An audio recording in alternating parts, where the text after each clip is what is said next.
Halo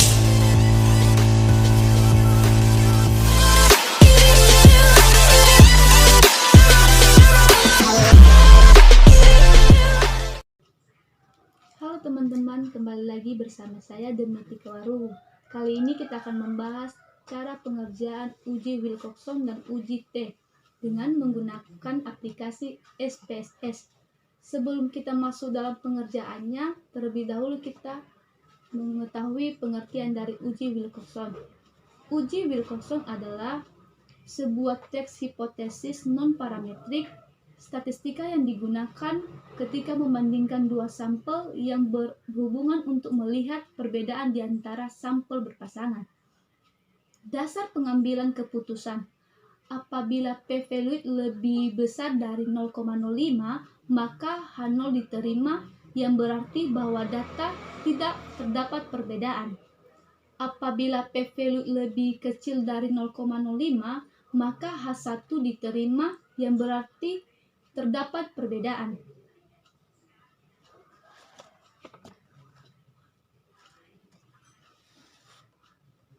Di sini saya sudah memiliki data mentah yang dibuat secara random yang akan kita gunakan ke dalam uji Wilcoxon.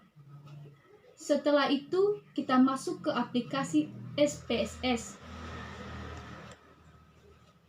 Pada nomor name yang pertama, kita menulis pretest, dan yang kedua kita isi dengan posttest. Selanjutnya kita masuk ke data view. Masukkan data berdasarkan soal. Lalu klik menu Analyze, pilih Non-Parametric Test, pilih Legacy Dialog, kemudian pilih To Select Sample, maka akan muncul tampilan seperti ini. Pretest kita masukkan ke variabel 1 dan posttest kita masukkan ke variabel 2. Kemudian klik Option, klik Descriptive, klik Continue, dan kemudian klik OK.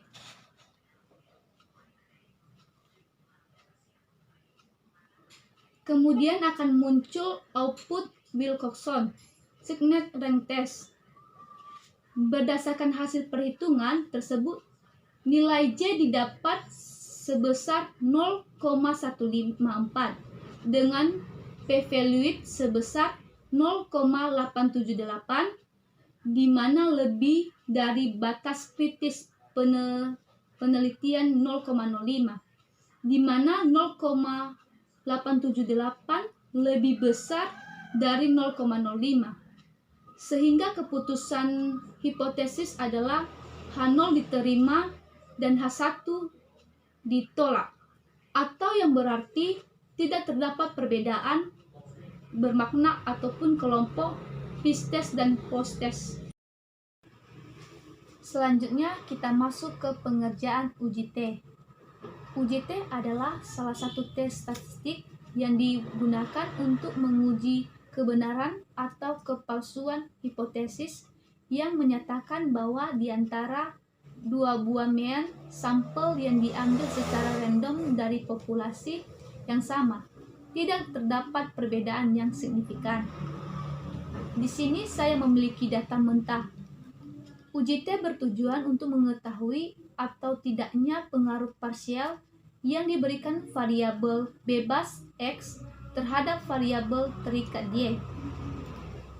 Langsung saja kita masuk ke pengerjaannya.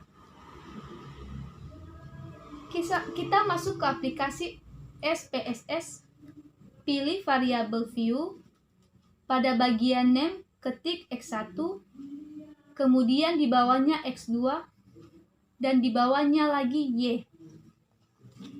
Pada bagian label kita isi motivasi X1, yang kedua minat X2, dan yang ketiga prestasi Y. Setelah itu, klik data view data mentah di Excel tadi, kita blok, copy dan pastekan di APK SPSS.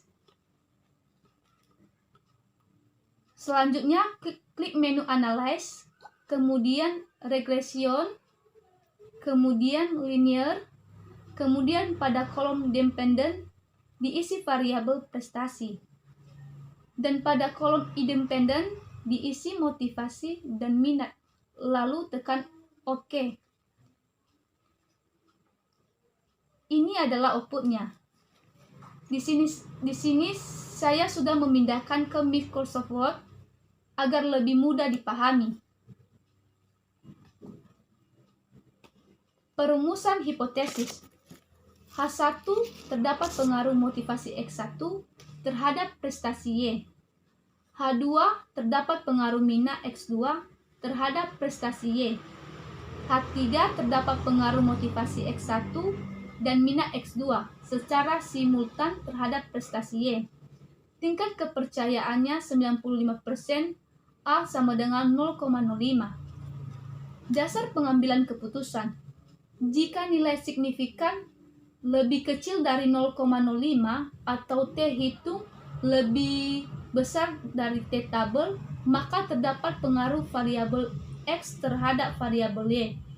Jika nilai signifikan lebih besar dari 0,05 atau T hitung lebih kecil dari T tabel, maka kita terdapat pengaruh variabel X terhadap variabel Y.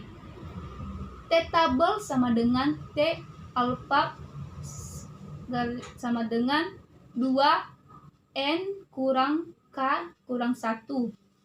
T dalam kurung 0,025 sama dengan 9. 2,26.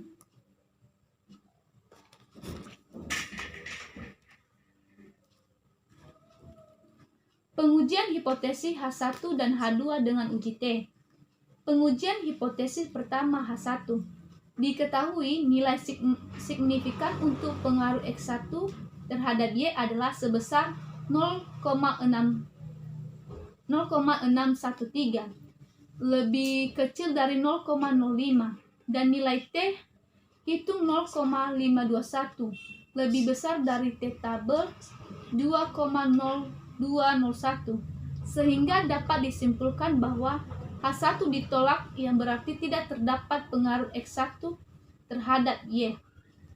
Pengujian hipotesis kedua H2 dengan nilai signifikan untuk mempengaruhi X2 terhadap Y adalah sebesar 0,044, lebih besar dari 0,05, dan nilai T hitung 2,27, lebih kecil dari T tabel 2,201.